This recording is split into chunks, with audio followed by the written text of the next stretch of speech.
Tonight, Hillary Clinton pushes her own Russia conspiracy theory. In a recent podcast, Clinton says Russians are grooming a 2020 presidential contender. That candidate is Tulsi Gabbard. Here's Hillary Clinton. I'm not making any predictions, but I think they've got their eye on somebody who's currently in the Democratic primary and are grooming her to be the third-party candidate. She's the favorite of the Russians. They have a bunch of sites and bots and other ways of supporting her so far. And that's assuming Jill Stein will give it up, which she might not, because she's also a Russian asset. Okay, so just a fact, huh? Tulsi Gabbard's a Russian asset and Jill Stein's a Russian asset. Out front now, Van Jones, host of the Van Jones Show. So that's how she puts it out there. I mean, she's playing a very dangerous game. I mean, Hillary Clinton. If you're concerned about disinformation, if you're concerned, what the Russians do is they spread disinformation, they get us divided against each other. That is what just happened. Just throw out some information, disinformation, smear somebody.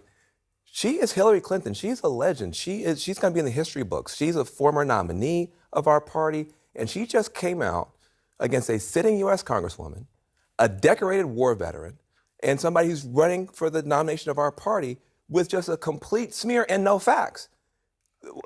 She called her a Russian asset as a fact, and as you point out, sitting U.S. Congresswoman. A sitting U.S. Congresswoman. Now, this is a very, very dangerous game, and there's a backstory here, and there's two sides to every story. Let's not forget, Tulsi Gabbard was picked out by the Democratic Party establishment and put at the top of the DNC. They thought she was going to be their golden girl.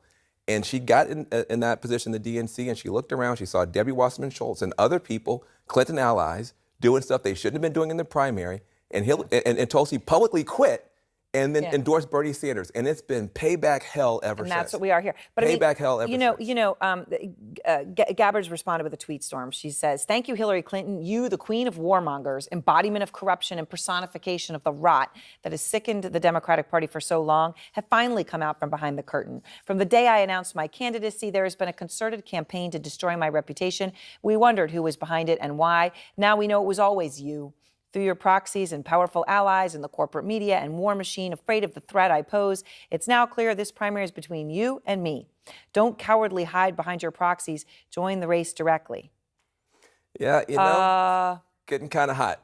It's getting kind of hot, and this is the problem. You know, we're headed down this spiral staircase. You know, you had a Pelosi and Trump. You had a big blow up there. Whoever you blame, you can't be proud of America when you have food fights breaking out in the White House between the top leadership. You can't be proud when we can't have a primary without the former nominee jumping on a podcast, throwing out aspersions, and then we're in a tweet war. We got real problems in America. But I'm telling you, Hillary Clinton is playing a very dangerous game. I do not want somebody of her stature to legitimate these kind of tactics against anybody. If you've got real evidence, come forward with it. But if you're just going to smear people casually on podcasts, you're playing right into the Russians' hands. Right, and they could be, Russians can be backing someone. This is very different than calling that person a Russian asset. Well, I think it's important. It's really, really, really disappointing. All right, Van, thank you very much.